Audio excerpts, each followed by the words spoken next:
Bonjour à vous toutes, amoureuses des mots, du génie des mots. Merci d'être avec nous pour un nouvel épisode de Souffleur d'Histoire. Notre souffleuse d'histoire aujourd'hui, c'est Sophie Talmen. Bonjour. Sophie Talmen est avec nous pour nous présenter son roman, son 7e roman. Sophie Talmen, je pense que vous avez une routine qui est liée à la particularité de votre situation privée et professionnelle. Est-ce que vous pouvez nous en dire plus ? Donc moi je suis neurologue à l'hôpital et j'écris le soir quand mes enfants sont couchés pour une écriture plaisir, pour décompresser. L'écriture c'est quelque chose de très solitaire, un peu égoïste finalement. Et donc voilà, j'écris quand mes enfants sont couchés, quand ils n'ont plus besoin de moi. Est-ce qu'il y a des jours où vous n'avez pas envie d'y aller, vous avez plutôt envie de faire une sieste, d'aller au tennis, à la piscine ou chez les copines ?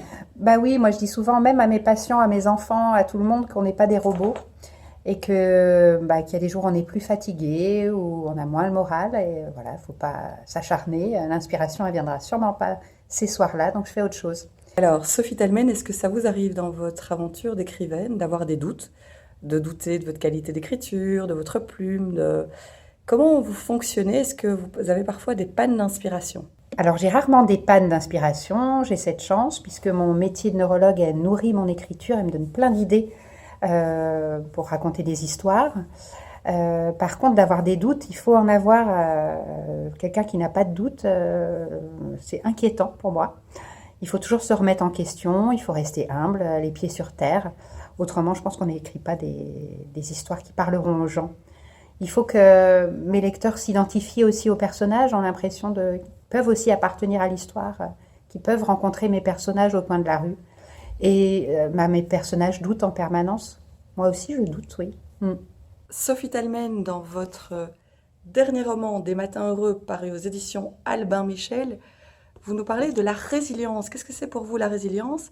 Et est-ce que c'est accessible à tout le monde ? Et est-ce que écrire pour raconter ce qui n'est plus, ça peut faire partie de la résilience ? La résilience, c'est finalement le processus de reconstruction après un drame de la vie, quel qu'il soit. Donc tout le monde peut avoir ce processus de résilience, qu'on soit enfant ou adulte, de n'importe quelle classe sociale. Voilà, tout le monde peut faire face à ce processus de résilience.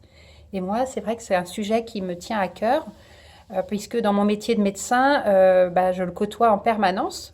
Mes patients qui, par exemple, présentent un AVC du jour au lendemain, sont dans ce processus de résilience et de reconstruction. Donc c'est vrai que c'est un thème qui m'est cher et finalement qui est le fil conducteur de toutes mes histoires.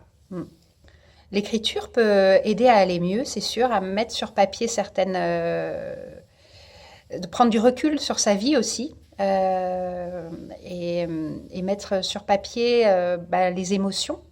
Des fois, on a du mal à identifier, analyser. Ça peut aider. C'était Sophie Talmen avec nous à Bruxelles. Voilà. Merci d'avoir été avec nous pour un épisode de Souffleur d'Histoire et bonne lecture avec le dernier roman de Sophie Talmen. À très vite.